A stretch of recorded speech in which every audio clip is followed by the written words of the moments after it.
우리에게 주시는 하나님 말씀 함께 읽겠습니다. 누가복음 22장 24절에서 27절까지 말씀입니다.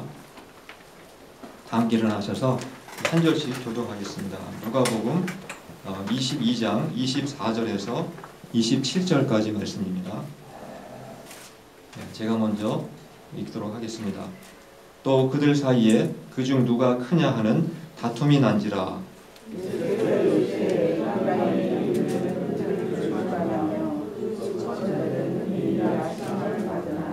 너희는 그렇지 않을지니 너희 중에 큰 자는 젊은 자와 같고 다스리는 자는 섬기는 자와 같을지니라. 앉아서 먹는 자가 크냐 앉아서 먹는 자가 아니냐. 그러나 나는 섬기는 자로 너희 중에 있노라. 아멘. 알려주시겠습니다. 여러분들 한국 사람의 이름 중에서 가장 흔한 이름이 무엇인지 아십니까? 저는 철수인 줄 알았습니다. 그런데 실제로 그 통계를 찾아보니까 철수는 그 중에 포함되어 있지 않았습니다. 몇 가지 한번 통계 자료를 제가 조사해 보았더니 한국 남자들 중에서는 영수, 그다음에 이제 그 정훈이, 지훈이, 동현이, 민준이 1945년부터 2009년도까지 그 해 가장 이름이 많았던 그런 이름들입니다. 저는 이렇게 거의 동현이 빼놓고는 잘 주변에 있는 사람이 없었던 것 같은데 굉장히 다른 이름들이 최고를 차지했습니다. 여자의 경우에는 영자, 순자, 영숙이, 미경이, 미영이, 지영이, 지혜. 한때 그 대통령 부인의 이름이 이순자라는 이름이 있었죠. 그리고 또 우리 피집사님 따님이 지혜라는 이름을 갖고 있고, 또 올해 유진이는 여자 이름인데 저희 교회는 미셸 오빠가 남자지만 그 유진이라는 이름을 가지고 있습니다. 근데 미국 사람들의 이름도 한번 조사를 해보았습니다. 한번 잠깐 보실까요? 미국 사람들 이름 중에 저 순서는 아니고 그냥 자주 쓰는 이름들인 것 같습니다. 남자는 벤자민, 제임스, 케빈, 매튜, 로버트, 토마스, 윌리엄 이런 이름들이 있었고, 여자의 경우에는 아비가일, 안젤리나, 에스더, 메어리, 소피아, 사라 이런 이름들이 주로 미국 사람들이 많이 사용하는 이름들이었습니다. 근데 미국 사람들이 자녀의 이름을 줄 때 절대로 사용하지 않는 이름이 있습니다. 무슨 이름인지 아십니까? 절대로 쓰지 않는 이름이 있습니다. 제가 잠깐 스크린 보여드릴까요? 바로 유다라는 이름입니다. 저 이름은 절대로 자기 자식에게 이름을 줄 때 사용하지 않는 그런 이름입니다. 왜 그렇겠습니까? 바로 유다는 예수님의 12제자 중에 한 사람이었지만 바로 스승이신 예수님을 팔아넘긴 배반자이었기 때문에 그렇습니다. 바로 유다라는 저 이름 자체는 바로 배신 또는 반역 또는 불신 이러한 단어와 동의어로 사용될 만큼 그렇게 좋은 이름이 결코 아닙니다. 그래서 저 이름을 자기 자식에게 붙여줄 부모는 단 한 사람도 없는 것입니다. 근데 우리가 이 유다를 생각해 보면 정말 이해되지 않는 부분이 있습니다. 유다는 예수님의 12제자 중에 한 사람이었고 무려 3년 동안이나 예수님과 함께 먹고 마시고 그리고 동행하면서 예수님이 행하시는 놀라운 그 기적을 두 눈으로 똑똑히 보았습니다. 그리고 예수님의 그 은혜로운 말씀을 두 귀로 똑똑히 듣고 배운 사람이었습니다. 그런데 최고의 스승 밑에서 배운 사람이 왜 결국에는 예수님 스승을 배반하고 마지막에는 그 어떻게 삶을 마쳤습니까? 자살로 그의 삶을 마감했습니다. 참 의문이 생기지 않을 수가 없습니다. 여러분은 가룟 유다가 왜 예수님을 반역했다고 생각을 하십니까? 왜 배반을 한 것 같습니까? 여기에 대해서는 많은 신학자들이 연구를 한 게 있습니다. 그 중에 한 신학자는 이런 식으로 얘기를 합니다. 유다가 정치적인 목적이 있었다는 것입니다. 말하자면 가룟 유다는 이스라엘의 그 독립을 위해서 투쟁하던 독립군이었다는 것입니다. 그가 예수님의 제자가 되어서 예수님을 따르게 된 목적은 바로 기적을 행하시는 그 예수님의 능력을 이용해서 이스라엘을 자기 조국을 로마로부터 해방시키기 위해서 그래서 예수님을 믿고 따랐다는 것입니다. 근데 예수님이 자꾸 그런 일을 하지 않으시니까 예수님을 배반해서 팔아넘겨가지고 예수님께서 이제 죽을 수밖에 없는 상황이 되면은 그때는 자기 능력을 발휘해서 로마를 물리칠 것이다. 이러한 생각을 가지고 있었기 때문에 바로 유다가 예수님을 배반했다라고 하는 그럴듯한 이론을 그렇게 주장하는 사람이 있습니다. 그러나 우리는 성경에서 이유를 찾아야 되지 우리의 그 상상 속에서 소설을 써서는 안 된다는 것입니다. 성경에서 어떤 해답을 우리에게 제시하고 있는지 먼저 마태복음 26장 14절과 15절 말씀을 한번 보시겠습니다. 제가 읽어드리겠습니다. 그때의 12 중에 하나인 가룟 유다라 하는 자가 대제사장들에게 가서 말하되 내가 예수를 너희에게 넘겨주리니 얼마를 주려느냐. 이것이 가룟 유다가 예수님을 팔 때 했던 말이었습니다. 이 말씀을 보면 가룟 유다가 예수님을 팔아넘길 때 그가 무엇을 요구했습니까? 나라의 독립을 요구했습니까? 돈을 요구했습니다. 또 요한복음 12장 6절 말씀을 한번 보시겠습니다. 제가 읽겠습니다. 그는 도둑이라 돈꾀를 맞고 거기 넣는 것을 훔쳐 감이러라. 이 말씀은 요한복음에 나오는 말씀입니다. 사도 요한은 똑같은 사도였습니다. 제자였습니다. 유다는 바로 돈을 관리하는 사람이었는데 평소에 보니까 몰래 돈을 훔쳐가는 것을 요한이 아마 목격을 한 것 같습니다. 따라서 요한은 가룟 유다를 평가하기를 그는 나라를 걱정하는 애국자가 아니라 바로 돈을 훔쳐가는 도둑이었다. 이렇게 그를 그렇게 설명을 하고 있다는 것을 우리가 알 수가 있게 됩니다. 근데 아마 이런 생각을 하실지 모르겠습니다. 예수님은 가난하게 살지 않았습니까? 예수님한테 무슨 돈이 있다고 훔쳐갈 돈이 있었겠습니까? 혹시 그런 생각 안 드십니까? 그러나 많은 사람들이 예수님의 그 기적을 행하는 것을 보고 놀랐습니다. 그리고 병도 고치고 죽은 자가 살아나기도 했습니다. 귀신도 쫓아내셨습니다. 그리고 예수님이 전하는 말씀은 얼마나 은혜로웠겠습니까? 그 말씀을 듣고 은혜를 받은 사람이 가만히 있었겠습니까? 감사헌금을 했겠죠. 그러다 보니까 예수님의 사역을 후원하고 돕기 위한 많은 사람들이 예수님께 후원금을 많이 내게 되었습니다. 누가복음에도 그러한 내용이 기록이 되어 있습니다. 비록 예수님이 아마 그 돈으로 땅을 사거나 그리고 집을 짓거나 여행을 하지 않으셨기 때문에 아마 그 헌금이 꽤 많은 아마 캐시로 현금으로 아마 모아졌을 것입니다. 바로 그 돈을 누가 관리했습니까? 바로 가룟 유다가 그 많은 돈을 관리를 했습니다. 제가 2년 전에 그 한국의 인터넷 뉴스를 보고 깜짝 놀랐는데 한국에 정말 큰 교회, 유명한 교회가 있습니다. 그 교회에 어느 장로님이 돈을 관리했는데 800원이 아니라 800억 원이라는 어마어마한 돈을 교회 재정을 관리하다가 자살을 하는 충격적인 사건이 신문에 보도된 적이 있었습니다. 말하자면 그렇게 대형 교회에는 수십억, 수백억의 그런 그 재정이 교회 통장 안에 있다는 뜻입니다. 그러니 그 큰 돈을 관리하는 사람이 정말 순수한 믿음이 없다면 그가 돈에 대한 욕심과 탐욕에 붙잡혀서 어떤 일을 저지를지 알 수 없는 아마 그러한 상황이 될 거라고 생각이 됩니다. 예수님의 그 사역을 후원하기 위해서 모아진 돈이 정말 얼마나 많은지는 저희가 알 수가 없습니다. 그러나 결코 아마 적은 돈도 아니었을 거라고 생각이 됩니다. 오늘날 많은 사람들이 그 병도 고쳤다, 뭐 기적을 행했다고 하는 유명한 부흥사가 있습니다. 그 본부가 어디에 있냐면 그레파인에 있습니다. 그 베니힌이라고 하는 부흥사가 있는데 그 사람도 어마어마한 헌금을 받아서 엄청난 그 돈을 갖고 있습니다. 그래서 그는 그 돈을 가지고 호화로운 주택을 구입하고 또 자가용 비행기를 구입해서 다니고 있는 사람입니다. 예수님의 그 기적과 말씀을 통해서 은혜를 받은 사람들이 많은 헌금을 했을 때마다 그 돈을 관리하던 그 가룟 유다의 마음에 어떠한 생각이 들었겠습니까? 점점 돈에 대한 욕심과 탐욕의 마음이 조금씩 싹트기 시작을 했습니다. 그리고 워낙 많은 돈을 이제 관리하다 보니까 야금야금 조금씩 돈을 훔쳐갔는데 표시가 별로 나지 않는 것이었습니다. 그러다 보니까 마음속에 죄의식도 별로 갖지 않게 되었습니다. 그리고 점점 예수님을 이제 따라다니면서 많은 돈이 모아지니까 가룟 유다의 마음속에 예수님이 더 이상은 나에게 은혜를 주시고 영생을 주시는 분이 아니라 바로 돈을 벌기 위한 이용 수단으로 그렇게 생각할 만큼 가룟 유다의 마음이 강팍해지고 그리고 대담해졌다는 것을 우리가 발견하게 됩니다. 그래서 가룟 유다가 예수님을 배반하고 팔아넘긴 그 이유는 그가 어떤 정치적인 목적이 있어서 정말 그가 애국자이기 때문이 아니라 무엇이라고 했습니까? 그냥 돈에 대한 탐욕과 욕심이 점점 커졌기 때문에 결국에는 스승을 팔아넘기게 되었다는 사실입니다.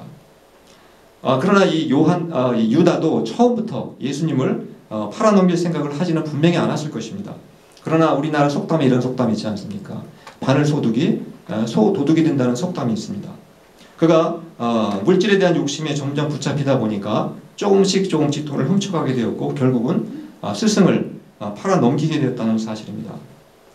가룟 유다에 예수님을 이제 거의 3년쯤 이제 도달했을 때 어떠한 일이 생겼는지 누가복음 22장 3절 말씀을 한번 보시겠습니다. 제가 읽겠습니다. 12 중에 하나인 가룟인이라 부르는 유다에게 사탄이 들어가니 3년 동안 예수님과 함께 먹고 마시고 또 함께 동행하며 말씀을 들었지만 유다는 끝내 그 마음속에 자라고 있던 욕심과 탐욕을 버리지 못했습니다. 결국은 누가 그의 마음속에 들어가게 되었다고 했습니까? 바로 사탄, 마귀가 바로 이 유다의 마음을 정복하게 되었고 그 속에 들어가게 되었다는 사실입니다. 처음부터 유다의 마음속에 사탄은 들어가지 않았습니다. 그러나 그가 욕심과 탐욕을 버리지 못하고 계속해서 그 욕심에 사로잡히게 되자 결국에는 사탄이 들어갈 만큼 그의 마음을 활짝 열어주게 되었고 그리고 사탄에게 노예가 되어서 더 이상은 자신의 힘으로는 그 욕망의 그늘로부터 욕심의 그늘로부터 벗어날 수가 없게 되었다는 것을 우리에게 말씀하고 있는 것입니다. 원래 유다라는 이름은 굉장히 좋은 이름입니다. 많은 사람이 유다라는 이름을 쓰지 않지만 여러분 유다 이름 뜻이 무엇인지 아십니까? 원래 유다는 유명한 다윗 왕의 조상입니다. 야곱의 네 번째 아들이고 그 유다는 그 이름 뜻이 하나님을 찬양한다라고 하는 아주 좋은 이름을 갖고 있는 이름입니다. 그래서 그 당시에는 이 유다라는 이름을 갖고 있는 사람이 많았고 요즘에 아까 그 순자, 영자처럼 아주 흔한 바로 그런 이름이 유다라는 이름이었다는 사실입니다. 그러나 이제는 더 이상 그의 이름은 축복받은 이름이 아닌 것입니다. 어느 부모도 자기의 자녀에게 유다라는 이름을 붙여주는 부모는 한 사람도 없다는 사실입니다. 근데 사람들이 유다라는 이름은 사용하지 않지만 여전히 누구의 이름들을 많이 사용합니까? 다른 제자들의 이름을 여전히 많이 사용하고 있습니다. 대표적인 이름 잠깐 보실까요? 다 아시겠지만 베드로, 피터라든가 또 야고보는 제임스죠. 그 다음에 요한은 존, 또 안드레, 앤드루, 마테, 매튜 이런 이름들은 오늘날도 많은 사람들이 사용하고 있습니다. 저희 교회에도 이런 이름을 갖고 있는 분들이 계십니다. 근데 우리가 복음서를 좀 더 자세히 읽게 되면은 예수님의 이러한 제자들 역시 얼마나 철이 없고 얼마나 엉뚱한 짓을 많이 했는지 우리가 쉽게 발견할 수가 있게 됩니다. 오늘부터 무슨 주간이 시작되었는지 다 아시죠? 고난 주간이 시작이 됩니다. 예수님께서 제자들과 함께 바로 나귀를 타시고 예루살렘에 들어가신 날이 바로 오늘입니다. 주일입니다. 그리고 예수님이 목요일 날에 예수님의 제자들과 마지막 저녁 식사를 하게 됩니다. 우리가 마지막 최후의 만찬이라고 하지 않습니까? 그리고 그 다음날 금요일 날 예수님이 십자가에 못 박혀 돌아가시게 됩니다.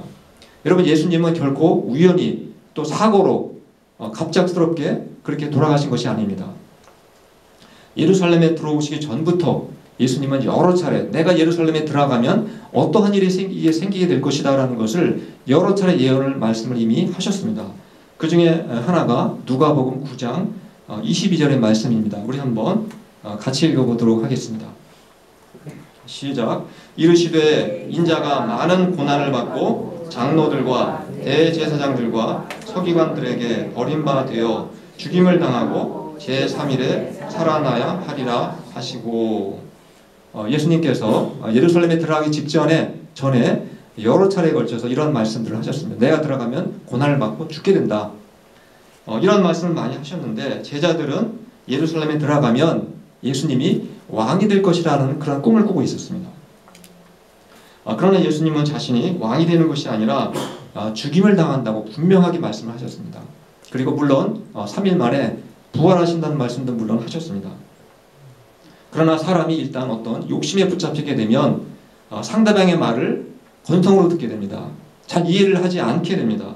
그리고 자기가 듣고 싶은 이야기만 들을 때가 많다는 사실입니다. 우리가 아마 경험상으로도 많이 깨달을 거라고 생각이 됩니다. 제자들이 예수님을 믿고 따르면서 그들이 꿈꾸었던 것은 바로 예수님이 왕권을 받아서 자신들도 장관 자리 하나는 차지할 것이다 라고 하는 그러한 꿈을 갖고 있었다는 사실입니다. 그래서 방금 전에 예수님께서 내가 예루살렘에 들어가면 내가 고난을 받고 죽임을 당할 것이다 라는 말씀을 하셨음에도 불구하고 바로 얼마 있다가 그들이 어떤 일이 그들에게 생겼는지 한번 확인해 보겠습니다. 누가복음 9장 46절 말씀 한번 같이 읽어보겠습니다. 시작. 제자 중에서 누가 크냐 하는 변론이 일어나니. 방금 전에 예수님이 무슨 말씀하셨다고 했습니까? 내가 예루살렘 들어가면 죽임을 당할 것이다. 그런 말씀을 하셨는데도 불구하고 그 말을 들은 제자들이 정말 숙연하고 엄숙하고 좀 비장한 마음을 가져야 될 텐데 전혀 엉뚱한 말들을 하고 있다는 것을 우리가 발견할 수가 있게 됩니다. 누가 크냐 하는 그러한 말다툼이 생겼다는 것입니다.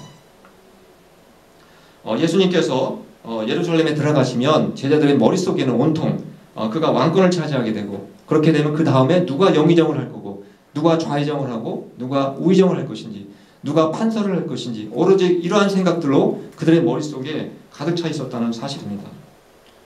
지금 미국에서는 한창 이제 대선 후보들을 결정하기 위해서 경선이 진행되고 있습니다. 물론 이제 민주당에서는 그 힐러리가 될 가능성이 많고, 공화당에서는 트럼프가 될 가능성이 많습니다. 둘 중에 한 사람이 분명히 대통령이 될 것입니다. 만약에 둘 중에 한 사람이 대통령이 된다면 지금까지 그를 열심히 따라다녔던 사람들이 분명히 자리 하나씩은 차지하게 될 것입니다. 어떤 사람은 국무부 장관, 또 어떤 사람은 재무부 장관, 또 어떤 사람은 교육부 장관, 이러한 장관 자리 하나 정도는 다 아마 차지하게 될 것입니다.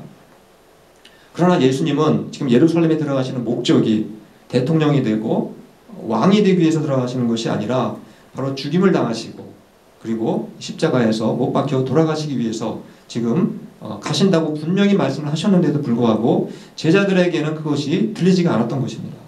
그들은 전혀 다른 꿈을 꾸고 있었습니다. 아마 그들은 예수님께서 워낙 놀라운 기적들을 많이 행하셨기 때문에 예루살렘에 들어가자마자 놀라운 기적을 행해서 로마로부터 우리나라를 해방시켜 주시고, 또 예수님이 친히 왕이 되시고 우리는 높은 자리를 차지할 수 있게 될 것이다, 그렇게 충분히 예상을 할 수가 있습니다. 마침내 예수님이 예루살렘에 들어가신 후에 이제 그 목요일이 되었습니다. 예수님의 목요일이 무슨 날입니까? 바로 금요일 날 돌아가셨으니까 바로 전날인 것입니다. 그 전날 저녁에 예수님이 성만찬 제도를 만드십니다. 우리도 이제 다음 주 부활절을 맞이하면 침례식도 있고 성만찬도 이제 갖게 될 것입니다. 우리가 성만찬이 되면 무엇을 먹고 무엇을 마십니까? 포도주를 떡을 떼고 포도주를 마시게 됩니다. 예수님이 성만찬을 제도를 만드시면서 떡을 떼고 또 이제 포도주를 주실 때 어떻게 말씀하셨는지 한번 우리 말씀을 통해서 확인해 보겠습니다. 예수님께서 떡을 떼시면서 말씀하시기를 이것은 너희를 위하여 죽는 내 몸이라, 이렇게 말씀하셨죠. 또 포도주 잔을 주시면서는 이 잔은 내 피로 세우는 새 언약이니 곧 너희를 위하여 붓는 것이라, 이렇게 말씀하셨습니다. 이 말씀의 의미가 무엇이겠습니까? 그냥 한 끼 저녁 식사를 한 것으로 끝난 것이 아닙니다. 예수님은 바로 떡을 떼고 포도주를 주시면서 내가 바로 이제 곧 살이 찢기고 그리고 피를 흘리면서 죽게 될 것이다 라는 것을 제자들에게 이렇게 실감나게 말씀해 주신 것이었습니다. 근데 제자들이 깨달았습니까? 그들은 그 의미를 정확히 알지 못했습니다. 그들의 머리가 나쁘고 IQ가 낮아서 이해를 못한 것이 결코 아닙니다. 왜 그들이 못 깨달았겠습니까? 그들의 관심이 다른 곳에 있었기 때문이었습니다. 그래서 그들은 예수님이 하신 말씀을 그냥 건성으로 들었고 전혀 그 의미를 눈치채지를 못했습니다. 왜 그들이 그렇게 말씀을 이해하지 못하고 왜 눈치채지 못했는지, 그 이유가 무엇이라고 생각하십니까? 똑같은 장면이 또 한 번 나타납니다. 예수님이 성만찬을 하시고 바로 그 다음에 또 제자들 사이에 무슨 일이 발생했는지 누가복음 22장 24절 말씀을 우리 한번 같이 읽어보겠습니다. 시작. 또 그들 사이에 그중 누가 크냐 하는 다툼이 난지라. 말씀을 잘 한번 보시기 바랍니다. 제일 처음에 무슨 단어로 시작을 합니까? 또라는 단어로 시작하고 있습니다. 무슨 의미입니까? 이번이 처음이 아니라는 것입니다. 이런 일이 여러 번 있었다는 것을 강조하고 있는 것입니다. 아까도 읽었듯이 지난번에도 예수님이 내가 죽임을 당할 거다라는 말을 했는데도 불구하고 그 즉시 서로 누가 제일 크냐 말다툼이 있었다고 했습니다. 이번에도 마찬가지로 성만찬이 끝나자마자 바로 그런 말다툼이 생겼다는 것입니다. 성만찬을 통해서 내가 곧 피를 흘리고 살이 찢기는 죽음을 맞이하게 될 거라는 그런 말씀을 하셨음에도 불구하고 제자들의 머릿속에는 온통 예수님이 왕이 되면 누가 더 높은 자리를 차지할 건가? 오직 거기에만 몰두하고 있었기 때문에 예수님 말씀을 제대로 깨달을 수가 없었습니다. 마치 죽음을 앞두고 계신 아버지 앞에서 자식들이 재산을 누가 더 많이 차지할 건가를 위해서 싸우는 모습과 전혀 다를 바가 없다는 것을 우리가 볼 수가 있게 됩니다. 가룟 유다는 바로 돈에 대한 욕심 때문에 예수님을 배반했다면 다른 제자들은 무엇 때문에 예수님을 그들이 부인했습니까? 바로 자리 욕심 때문에 그들의 죽음을 앞두신 예수님 앞에서 정말 추한 싸움을 싸우고 있었습니다. 얼마나 이게 기가 막히고 예수님 보실 때 어이없는 상황입니까? 얼마나 엉뚱하고 정말 철이 없는 모습들입니까? 이러한 제자들을 보시고 예수님은 물론 책망하시고 야단을 칠 수도 있었지만 예수님께서 그들을 바로 교정을 해주십니다. 정말 위대하고 정말 큰 사람이 누구인지 예수님이 설명해 주십니다. 바로 누가복음 22장 26절 말씀, 오늘 읽었던 말씀인데 같이 한번 읽어보도록 하겠습니다. 시작. 너희 중에 큰 자는 젊은 자와 같고 다스리는 자는 섬기는 자와 같을지니라. 예수님의 제자는 단순히 큰 자리를 차지하고 그리고 큰 돈을 버는 데 관심을 가져서 되는 것이 아니라 오직 무슨 일에 더 관심을 가지라는 것입니까? 남을 섬기는 일에 더 큰 관심을 갖고 살아야 된다. 이렇게 예수님이 지금 말씀하시는 것입니다. 그리고 하나님이 인정하시는 정말 큰 사람은 단지 높은 지위를 가진 사람이 아니라 겸손한 마음을 가지고 이웃을 얼마나 잘 섬겼느냐, 바로 그것을 가지고 나중에 우리를 심판하시고 판단하시겠다. 그렇게 지금 말씀하신 것입니다. 결국 섬기는 일에는 관심이 없고 오직 높은 자리 그리고 큰 돈을 버는 데만 관심을 갖고 있던 그러한 제자들이 어떤 행동으로 결국은 결론이 납니까? 수제자라고 알고 있는 사도 베드로는 예수님을 모른다고 3번 부인했고 다른 제자들은 예수님이 체포되자 전부 다 예수님 곁을 떠나 도망을 치는 비겁한 행동을 하게 됩니다. 그럼 우리가 예수님을 믿고 따르면서 유다처럼 배반자가 되지 않고 그리고 우리가 예수님을 믿고 따르면서 다른 제자들처럼 비겁한 자가 되지 않기 위해서는 어떤 행동을 우리가 해야 되겠습니까? 무엇이 우리에게 필요하다고 생각이 됩니까?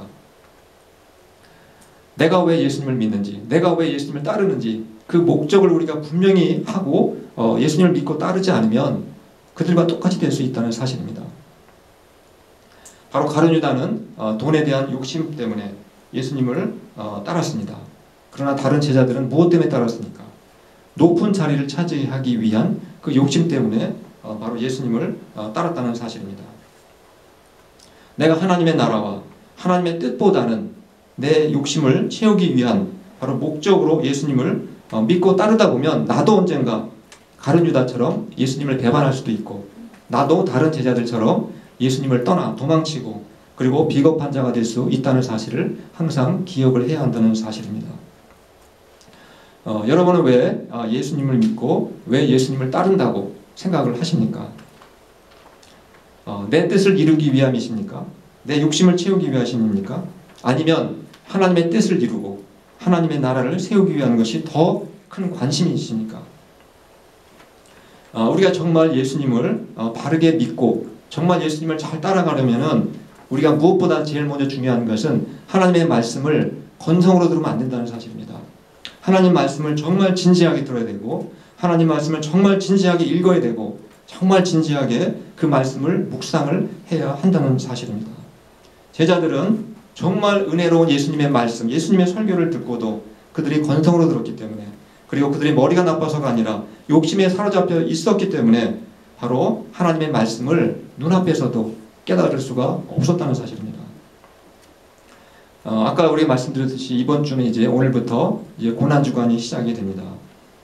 우리가 고난주간이 되면 예수님의 고난에 대해서 많이 묵상하고 또 기도하는데 저는 이번 주 특별히 이런 내용을 가지고 묵상을 했으면 좋겠습니다. 나는 왜 예수님을 믿고 나는 왜 예수님을 따르고 있는가?